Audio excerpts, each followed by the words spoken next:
Hi ನಮಸ್ಕಾರ ಎಲ್ರಿಗೂ. ಇವತ್ತು ಎಳ್ನೀರು ಮನೇಲಿ ಖಾಲಿ ಆಗಿತ್ತು, ಹಾಗಾಗಿ ಹೊರಗಡೆನೇ ಹೋಗಿ ಕುಡ್ಕೊಂಡು ಬಂದ್ವಿ. ಅಲ್ಲೇ ಪಕ್ಕದಲ್ಲಿ ನರ್ಸರಿ ಇತ್ತು, ಹಾಗೆ ಗಿಡಗಳೆಲ್ಲ ನೋಡ್ಕೊಂಡು ಬಂದೆ. ಸ್ವಲ್ಪ ಹಣ್ಣುಗಳೆಲ್ಲ ತೊಗೊಂಡು ಬಂದ್ವಿ. ಮನೆಗೆ ಬಂದು ಟೀ ಮಾಡ್ಕೊಂಡು ಸ್ವಲ್ಪ ಕುಡಿದ್ಬಿಟ್ಟು ಹಾಗೆ ಹುಡುಗಿಗೆ ರೆಡಿ ಮಾಡ್ಕೊತಾ ಇದ್ದೆ. ತುಂಬ ಬಿಸಿಲು ಅಂತ ಮೊಸರನ್ನೇ ಮಾಡ್ಕೊಳ್ಳೋಣ ಅಂತ ರೆಡಿ ಮಾಡ್ಕೊತಾ ಇದ್ದೆ. ನಾನು ಮೊಸರನ್ನ ಹೇಗೆ ಮಾಡ್ಕೊತೀನಿ ಅಂತ ಒಂದು ವಿಡಿಯೋ ಆಲ್ರೆಡಿ ಹಾಕಿದ್ದೀನಿ, ಹಾಗಾಗಿ ಮತ್ತೆ ಡೀಟೇಲಾಗಿ ಏನು ತೋರಿಸ್ತಾ ಇಲ್ಲ.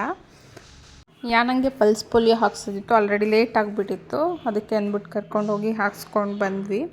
ಹಾಗೆ ಮಿಲ್ಲಿಗೆ ಸ್ವಲ್ಪ ಕಾಫ್ ಇತ್ತು, ಅದಕ್ಕೆ ಅಂತಲೇ ಮನೆ ಹತ್ರ ದೊಡ್ಡ ಪತ್ರೆ ಗಿಡ ಇತ್ತು, ಅದರಲ್ಲಿ ಎಲೆ ಕಿತ್ಕೊಂಡು ಬಂದುಬಿಟ್ಟು ಅದನ್ನ ಸ್ವಲ್ಪ ಬಿಸಿ ಮಾಡಿ ಅದು ರಸನ ತೆಗೆದ್ಬಿಟ್ಟು ಅದಕ್ಕೊಂದು ಸ್ವಲ್ಪ ಜೇನುತುಪ್ಪ ಹಾಕಿಬಿಟ್ಟು ಕೊಡ್ತೀನಿ. ನಾನು ಜಾಸ್ತಿ ಹೀಗೆ ಕೊಡ್ತೀನಿ, ಇಲ್ಲಾಂದರೆ ಅವಳು ದೊಡ್ಡ ಪತ್ರೆಯಲ್ಲೇ ಹಾಗೆ ಕೂಡ ತಿಂತಾಳೆ, ಅದು ಕೂಡ ಒಳ್ಳೆಯದೇ. ಈ ವ್ಲಾಗ್ ಇಲ್ಲಿಗೆ ಎಂಡ್ ಮಾಡ್ತೀನಿ. Thank you.